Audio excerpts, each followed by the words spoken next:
Live from KSAT 12, the 6 o'clock news starts right now. What to expect and when. Storms could be heading our way overnight into early tomorrow morning. Now for that, we're going to turn to our meteorologist, Adam Caskey.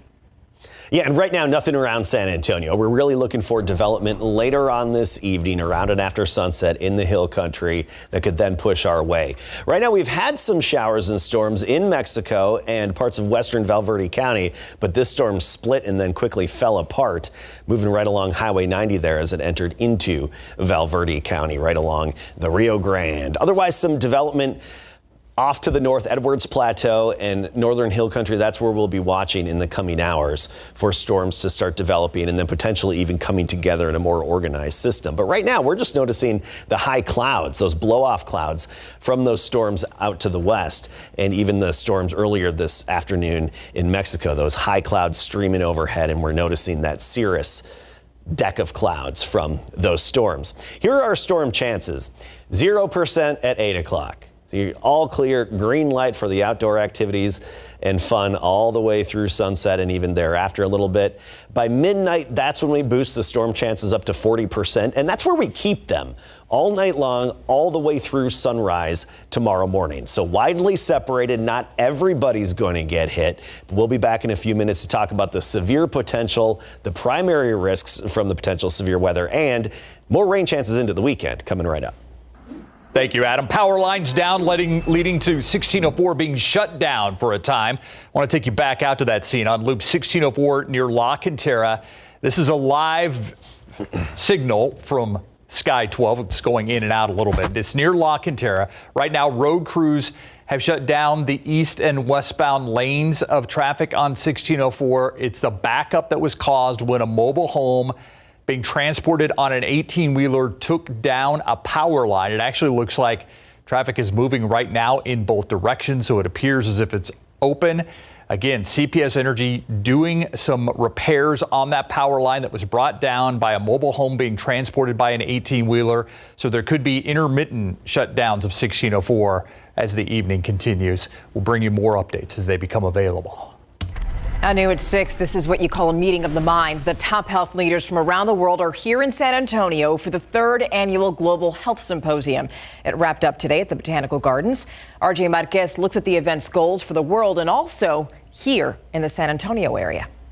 The pandemic made people realize that it's not something we can ignore any longer. Bexar County Commissioner Rebecca Clay Flores says COVID-19 put a spotlight on several inequities facing our communities. The inequity and injustices that we've been talking about all along, including, things like the digital divide, lack of access to health care, where all the hospitals are located in this community. Clay Flores says Bexar County is already taking steps to address everything from public to mental health issues in underserved areas. For $60 million for public health, and we're starting our own public health division. We are 30 million of that is going to go to a new public health building that's going to be next to the UHS hospital that's going to be built on the south side. The commissioner was part of a global health symposium hosted by Texas Biomed, where investment and research is being done to prepare for the threat and impact of infectious diseases. A lot of these diseases that are out there also predispose our communities locally to infectious diseases. And so our researchers are studying in all of those areas. Dr. Anwanyu says this is an opportunity to gather some of the brightest medical and research minds to try and solve global health issues and build trust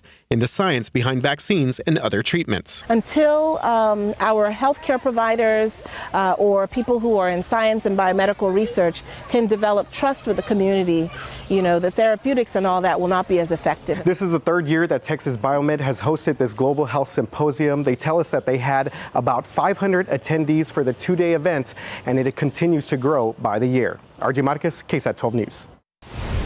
Tonight, San Antonio police investigating a deadly hit and run on the southeast side. That crash happened about 2 this morning in the 3500 block of Roland Avenue. That's near Pecan Valley and Highway 87. San Antonio police say a bicyclist was actually hit by a vehicle that drifted around a curve and hit the person on the bicycle. That person was pronounced dead at the scene. No description of the suspect's vehicle has been released. The name of the victim has also not been released yet. Tonight, a woman's recovering in the hospital after a rollover crash on Loop 410. This happened around 1 this morning on Loop 410 near the Bandera exit. Officers say that the woman lost control of her vehicle, crashed into another car and rolled over. But at this point, police aren't yet sure why that woman lost control of her vehicle, but they do say that alcohol was not a factor. The woman's being treated at University Hospital. Nobody else was hurt. After decades of strict requirements, gay and bisexual men will now have the opportunity to donate blood. Previously, gay and bisexual men were required to abstain from sexual intercourse for at least 3 months before they could donate. The new FDA ruling will remove the abstinence requirement and ask all donors about their sexual history. The old rule stemmed from the HIV/AIDS epidemic in the 80s when there was little known about the virus, and it created a negative stigma around the LGBTQ community. Audra Taylor with the South Texas Blood and Tissue Center hopes the new FDA guidelines will bring in new donors.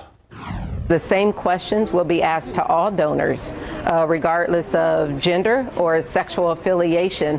So it's more of an individual risk more than a targeted risk at a certain group of potential donors.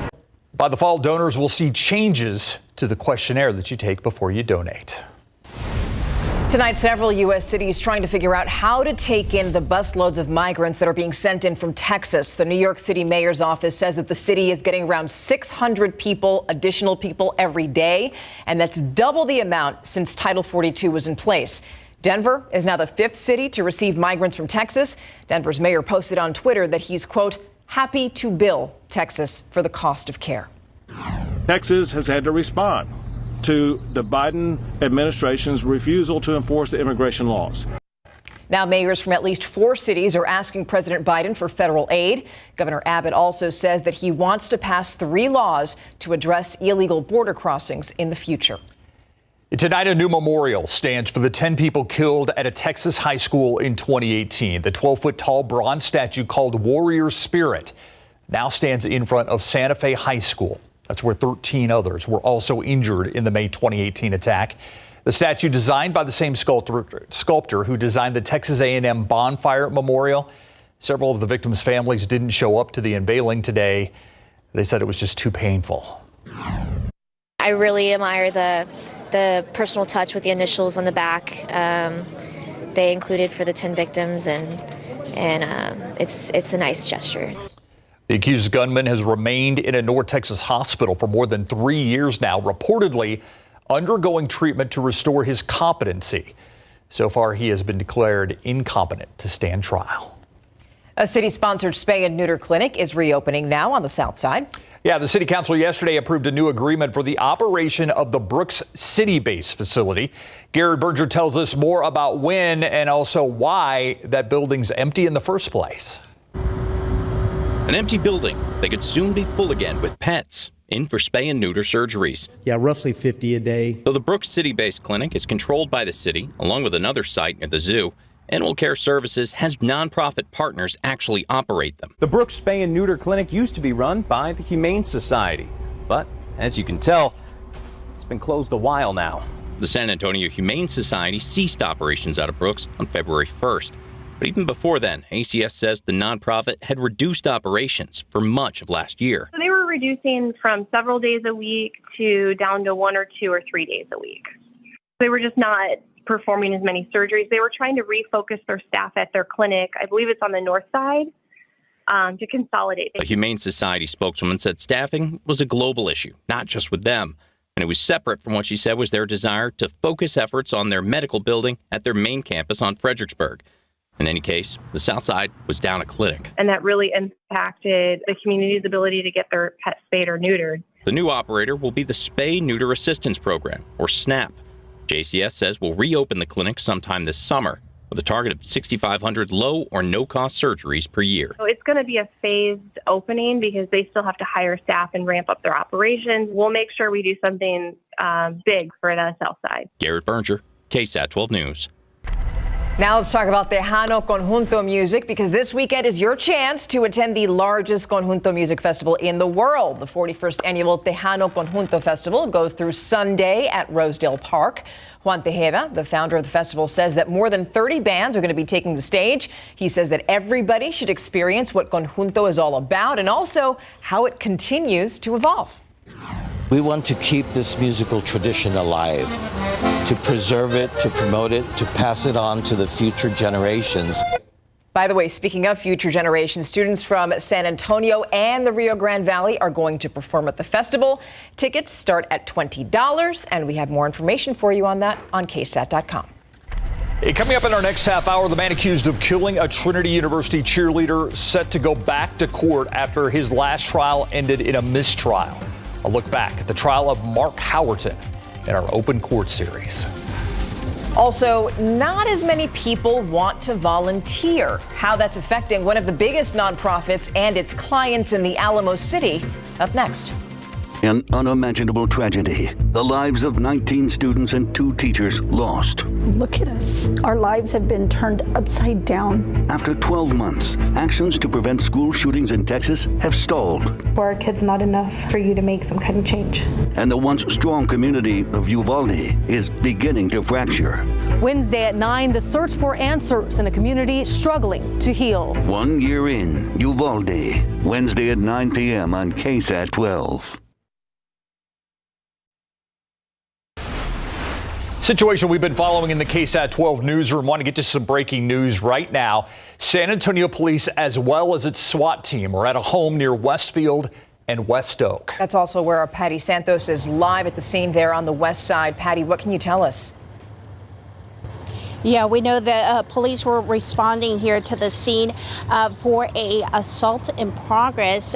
We know that they are right now talking to a man in his 20s that's inside a house. We're not going to show you which house it is because we don't want to give away the location of the SWAT team, but you can see that the vehicles are here. We know they're talking to a 20-year-old inside, and they tell us there's also possibly children inside the house as well.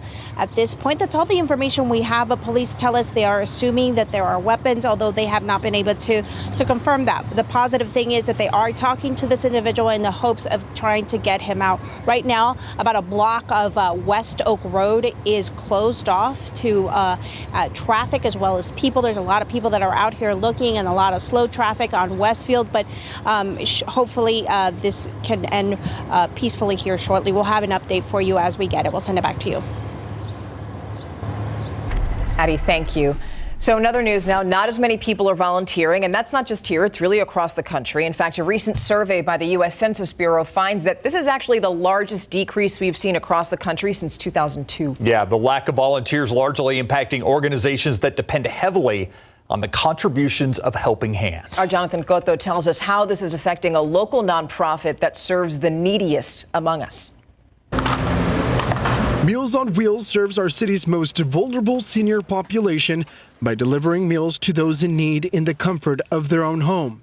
But now, there's one problem. Our biggest challenge we have at the moment is the shortage of volunteers to help us deliver meals throughout San Antonio, Bexar County. According to the U.S. Census Bureau and AmeriCorps, despite the devastating impact of the COVID-19 pandemic, people across the country continue to serve in their communities. But since then, Paris says the number of people volunteering has taken a dip. So many of our volunteers from that day have not come back because they're not working the schedules that they used to work.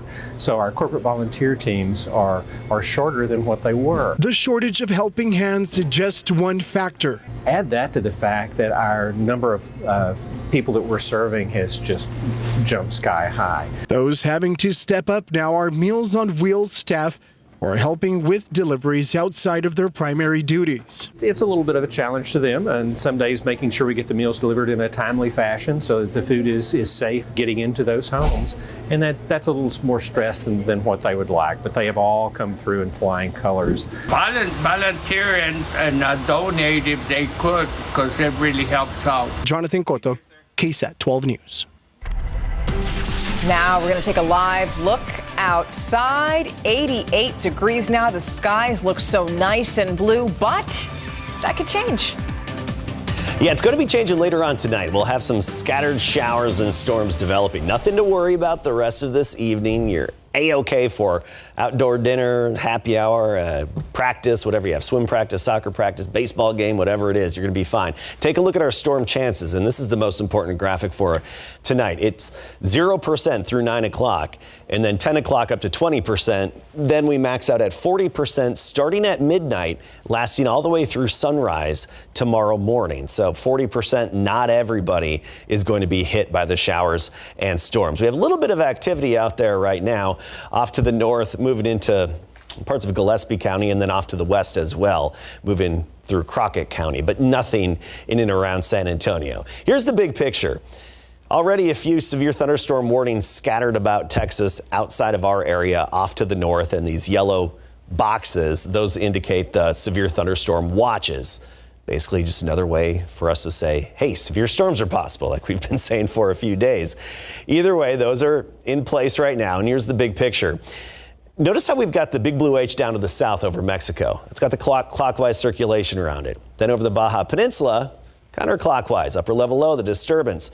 That's giving us this conveyor belt of upper level energy and moisture coming off the Pacific that's passing right overhead, and enough to help kickstart some showers and storms, along with a little cold front that's headed our way. Notice this cold front. Oklahoma City at 63. 75 in Lubbock, 58 in Amarillo. Meanwhile, 84 Junction, 89 Austin, 87 here in San Antonio. Big difference along that front. And one of the reasons for the cooler temperatures is because of clouds and even showers, but still a noticeable difference.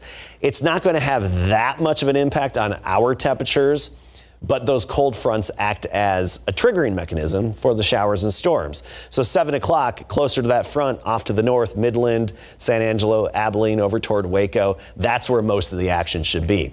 After sunset, we're going to be watching for development in the hill country. Thereafter, we'll watch for some of those storms to potentially hit San Antonio, especially closer to midnight.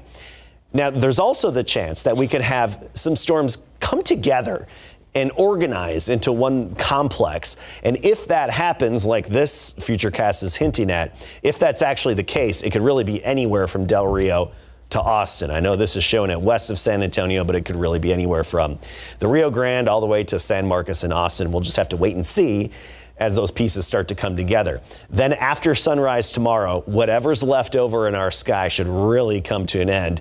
And the ground's going to be damp in the morning if you have soccer practice early or early baseball practice.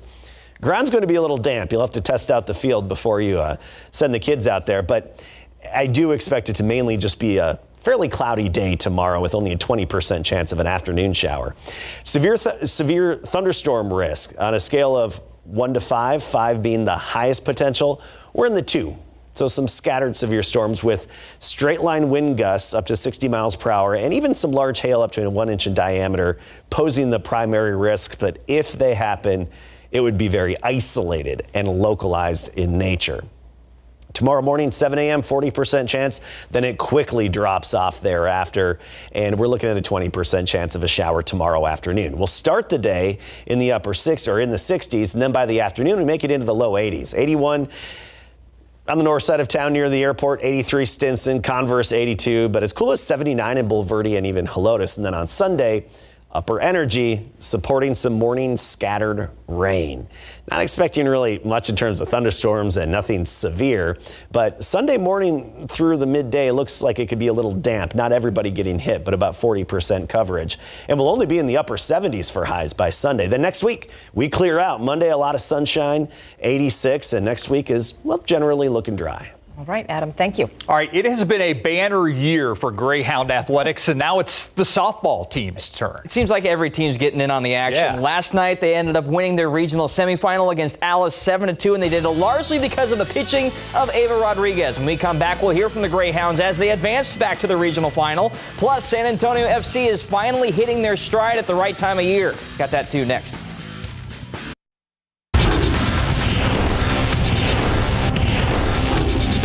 I was talking to my whole team. I said, if we score 2, I think we got it. But I trusted them, and I trusted the process that we've been working on all week, and it paid off. It really did. The Bernie softball team got on the scoreboard early and pulled away to win last night in big board sports.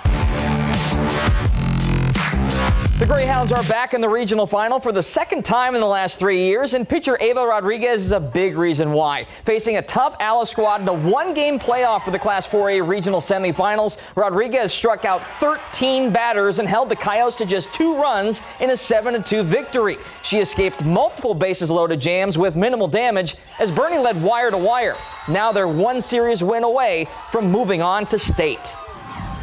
I just talked to myself and kept feeding into my confidence to help me get through it and not cave into the weaknesses, but I'm glad that my team was there to pick me up. She misses her spots every now and then, but she definitely will push through them, and calling time during those rough scenarios, it definitely helps her, and she's amazing. So it's great because last year we only made it to the 3rd round, so we were hoping to make it further than we did last year and just make it all the way to state this year. Bernie will face either Cal Allen or Needville in next week's regional final series. Date and time still to be determined. Jordanton is moving on in the softball playoffs as well. The Squaws used a late inning rally to defeat Lyford 3-1 last night in a one-game Class 3A regional semifinal playoff game. They will play another one-game series for the right to advance to state next Thursday in Corpus Christi. The defending Class 6A state champion O'Connor Panthers were tested last night in Game 1 of their regional semifinal series against East Central. The Panthers jumped out to a 6-1 lead and survived a late rally to win 6-5 and take a one-game series lead. Game 2 is tonight at 7 p.m. at Somerset. You can watch the game live tonight on the BGC app. In the college ranks, TLU softball bounced back this afternoon in their NCAA regional, crushing State University of New York at Geneseo 9-0. 3 TLU pitchers combined for a no-hitter. The Bulldogs did lose their opening game yesterday against Belhaven, who is now undefeated in the regional bracket. So TLU is now facing East Texas Baptist with a chance to keep their season alive. The Bulldogs currently lead 4-1 in the 7th. If they win, TLU will face Belhaven again and need to beat them twice to advance to the Super Regional round.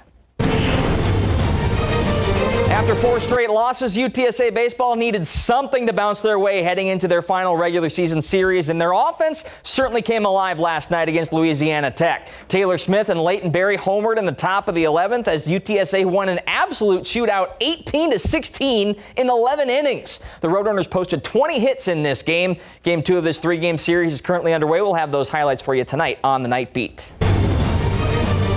After a rough early season stretch, San Antonio FC has definitely returned to form. The Alamo City Club has reeled off 2 straight road victories, none bigger than their 7-0 demolition of the Eastern Conference leading Charleston Battery last weekend. The streak has vaulted them back into the top 3 in the USL's Championships Western Conference standings with 19 points. Now they hit the road north to take on Detroit City FC, who's currently at the bottom of the East with only 5 points. Still, San Antonio knows they can't overlook their opponent, especially since they're playing on a turf field. I got to play there once, and I know some of the other guys have played there as well. And so kind of understanding that the bounces are going to be a little off, the turf is going to be hard, cutting is going to be a little bit harder on your body, but we're already mentally there. No excuses ever. And so for us, we're going to thrive in that environment. We're going to create chaos, and we're going to go and get 3 points. And we're not, like I said, just a no excuse environment. Match kicks off tomorrow at 6:30 p.m. Then they return home for a 3-game homestand. They're right there, right at the top of the standings, guys. I imagine it'd be odd when you play most of your games on grass to play on turf when it comes to soccer. It's a tough transition, and a lot of injuries happen because of that transition. So hopefully they get out of this healthy as well with a win. Absolutely. Thank you, Andrew. Thank you. Now coming up, the man accused of killing a Trinity University student is going back to court after a mistrial. An in-depth look at the retrial of Mark Howerton. It's up next. A murder case that KSAT 12 has been following for more than 5 years is heading to trial next week for the second time. We're talking about the Mark Howerton retrial. Howerton accused of the 2017 death of his ex-girlfriend, Trinity University cheerleader Kaylee Mandotti. Erica Hernandez gives us an in-depth look back at this student's case. It's a 2017 murder case. Trinity University cheerleader Kaylee Mandotti died after what a medical examiner says was blunt force trauma to the head. The person facing charges, her boyfriend, Mark Howerton. In 2019, a trial for Howerton begins, but to the surprise of many, it ended with no verdict. With this note, sir, and ladies and gentlemen of the jury, I'm declaring a mistrial. It would take more than 3 years, but the retrial is now scheduled, and 12 new jurors will hear the case. This is open court, the retrial of Mark Howerton. The murder of Kaylee Mindotti is one KSAT has been following since her death more than 5.5 years ago. Her boyfriend, Mark Howerton, has been the center of the investigation since the very beginning. Here's a look back at the case and what we know so far. It was the second day of the Mala Luna Festival at Wolf Stadium. Trinity University sophomore and cheerleader Kaylee Mindotti went to the event with her boyfriend of about 4 weeks, Mark Howerton. What played out after they left is not completely known, except for what Howerton told authorities. Howerton told police that the two had been arguing about her ex-boyfriend and left the festival. She said they were both drinking and had taken the drug Molly. They were driving toward Houston when he said they made up and stopped at a gas station and had, quote, rough sex. After, he said Mindotti told him he wasn't feeling good and she passed out. He noticed she wasn't breathing and headed for the nearest hospital, which was in Lockhart. Mindotti arrived at the hospital nude from the waist down. Medical personnel noticed bruising throughout her body, including her neck and head. It was too late for Mindotti, and she was declared brain dead and died on October 31st. An investigation was immediately launched, police speaking to Mindotti's friends and family. They told the police Mindotti had become scared of Howerton and how he had previously destroyed her dorm room. An autopsy revealed the only parts of Mindotti's body without injury were her back and the back of her leg. It was ruled she died from blunt force trauma to the head. It would be 4 months later that an arrest was made in Mindotti's murder. Mark Howerton, with his attorney by his side, turned himself in. KSAT 12 was there as Howerton walked into the magistrate's office to be booked. Howerton would later be indicted with murder and aggravated sexual assault. Court proceedings leading up to the trial would take more than a year, but when the trial did begin December 2019, many thought this would be an open and shut case, but it didn't turn out that way. The Mark Howerton trial was underway as both sides laid out their cases during opening statements. The state telling jurors about the couple's tumultuous relationship that ultimately led to her death. But the defense pointed out what they believe were mistakes in the investigation, and the bruising she had that day she was brought into the hospital was not from Howerton, but hospital staff as they rendered life-saving measures such as CPR. As the trial progressed, it was on day 3 when Mindotti's ex-boyfriend took the stand. Jeff Burcham, during his testimony, said that Mindotti and him were planning on getting back together. She told me that she had wanted to break up with Mark and let him down easy, letting him know that they could just be friends. He said at the Mala Luna Festival he saw Howerton and Mindotti there, and it appeared they were arguing.